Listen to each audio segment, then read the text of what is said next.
Okay, period 3 and 4. So we left off at European explorers of the New World. So early on, we have the Vikings and Leif Erikson.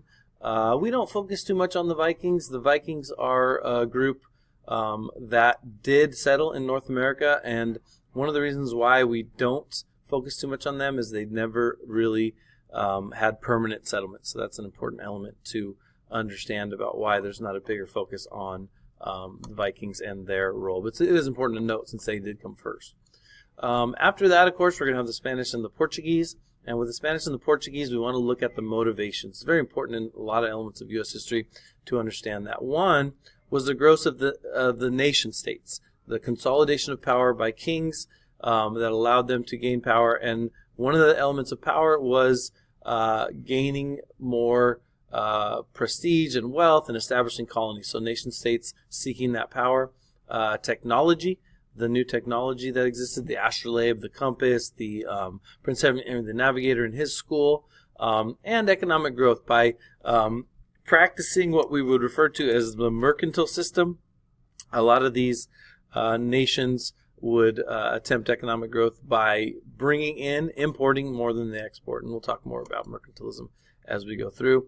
You had the competition between the Catholics and the Protestants. Very soon we're going to talk about, chapter 1 talks extensively about the Reformation and its effects in Europe and this conflict that led to some of the motives for exploration. And you also have this atmosphere, thanks to the Renaissance, of exploration, rebirth, optimism, etc. The Portuguese were really the first guys, and where they started was along the coast of Africa, as you see, Senegambia, Sierra Leone, the Windward Coast, Gold Coast, all the way down to West Central Africa, major slave trading areas. I think the book mentions this. I think it's important to note that slavery did exist in Africa. However, the form of slavery that Portugal and the Spanish and eventually the English and others brought to the New World over here was different than African slavery. However, it is not appropriate to forget about the fact that slavery did exist even before Europeans. It's important to know. So yeah, here we get to Christopher Columbus. And again, Columbus, guys, if you look at it from the standpoint of, yes, he was an explorer, yes, he found the New World, and yes, the world changed dramatically after Columbus. But again, revisionist history, guys, looking back at history, we give Columbus credit for the discovery, and no question it changed the world, but we try not to overdo it as far as Columbus and the discovery in air quotes, because the discovery itself, again, that continent was there. People were living there for thousands of years, so it's inappropriate to really say he discovered it. It is 100% appropriate to understand how significant Columbus's journey was.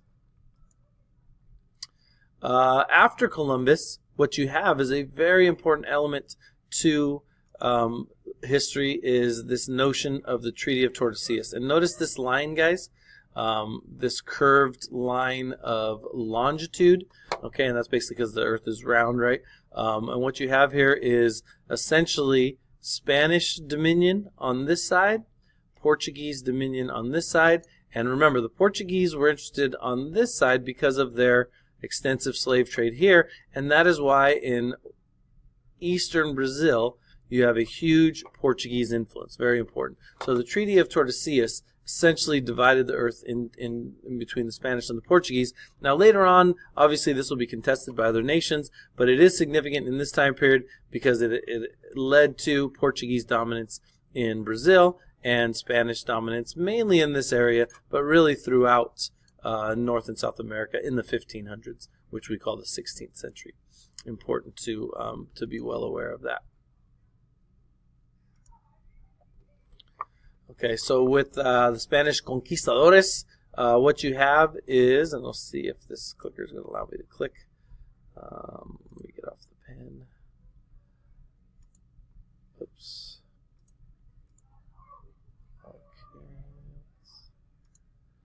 Okay, you have first is Hernan Cortez conquering in what we call Mesoamerica. We mentioned that today in the notes, Mesoamerica.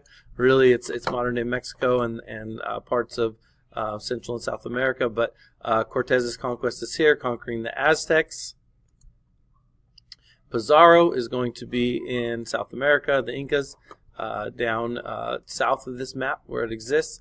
The Black Legend, guys, there's a lot of videos on the Black Legend. I encourage you to look those up. Essentially, the Black Legend is the notion that only the Spanish were to blame for the conquest of Native Americans, for the subjugation, for all the negative stuff. This was really propagated by the English and other Europeans. The truth is that there's a lot of blame to go around when we talk about Native Americans and who really conquered them and who really did bad things. But the Black Legend it implies incorrectly that really it was only the Spanish to blame. So it's important to understand that term. The oldest European settlement in the United States is St. Augustine. Really important only because it's the first. Okay, so it's one of those kind of trivia aspects to it. But again, in history, we love our firsts, so it's important to understand that. We're going to focus a little bit on England, even though most of the English stuff will fall under Key Period 2. It's important to note that the English motivation was really started by Queen Elizabeth.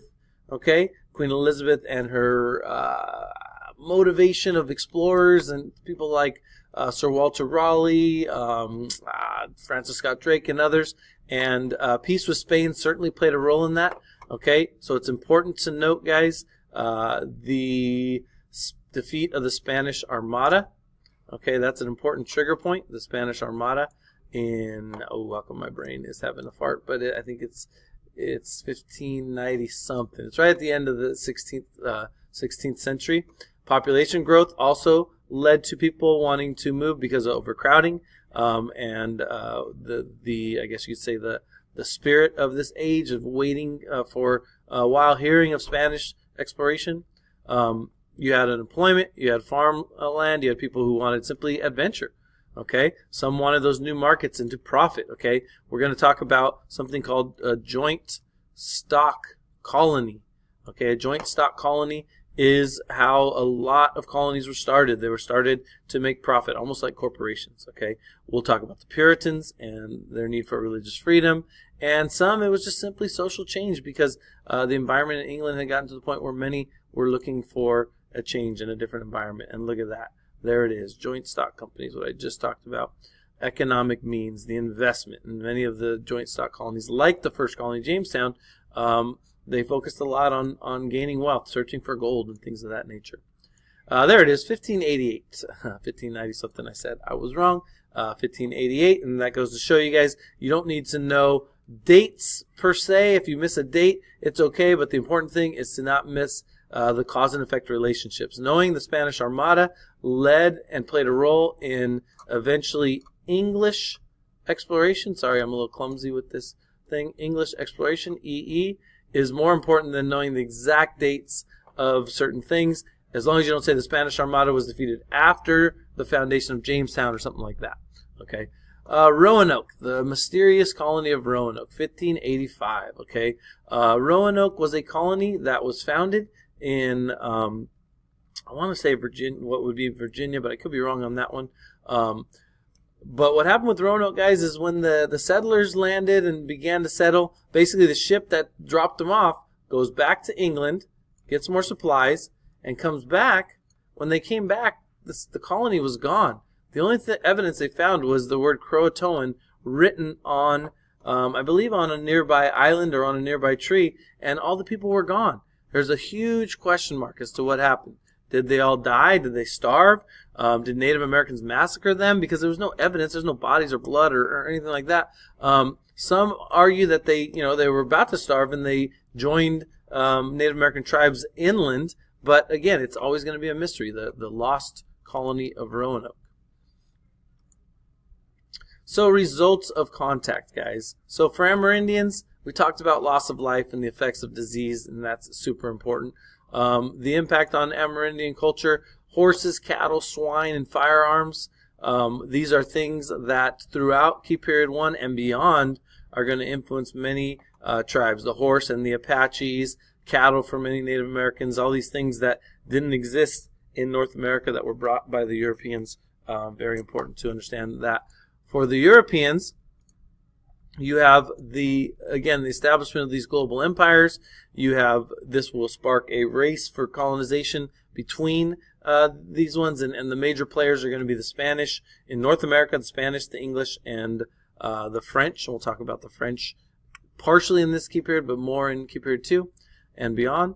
And again, a revolution in diet, guys. The potato is one in particular, and we need to know a lot about the Columbian Exchange. But if you know one or two crops and you can explain their role, so the potato in certainly in Europe, but in Ireland, how it revolutionized things. And again, if you want to spell it with an E or not, that's up to you.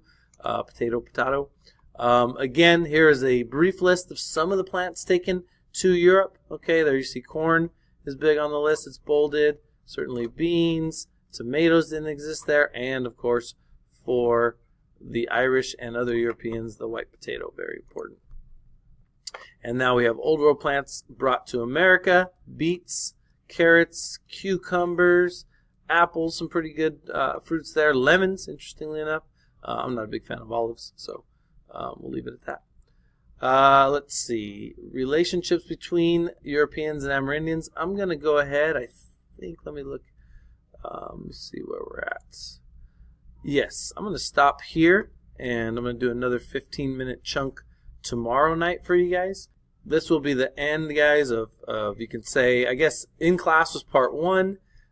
This one is part 2, and then Wednesday night I'll post part 3. So you get it in 15-minute or less chunks, which makes it more tolerable, okay? But I do encourage you guys, everything that I mentioned, you know, in a lecture it's not going to be enough information, okay? Everything that I mentioned, make sure you follow up, guys, and find videos that are helpful. You know, research the information wherever you can find it. In class, if you watch the videos and do your homework, it'll allow us to engage through primary sources. It'll allow us to do different types of activities and really use our flexible classroom, flip the classroom so that I know you're getting information when you're gone from me and that we can apply that information in class. And that's going to be huge. Okay. Thanks, guys, for listening. And hopefully this was helpful and will be helpful throughout the year. There's going to be a lot of these little 15-minute video clips, PowerPoint video clips. Thanks, guys.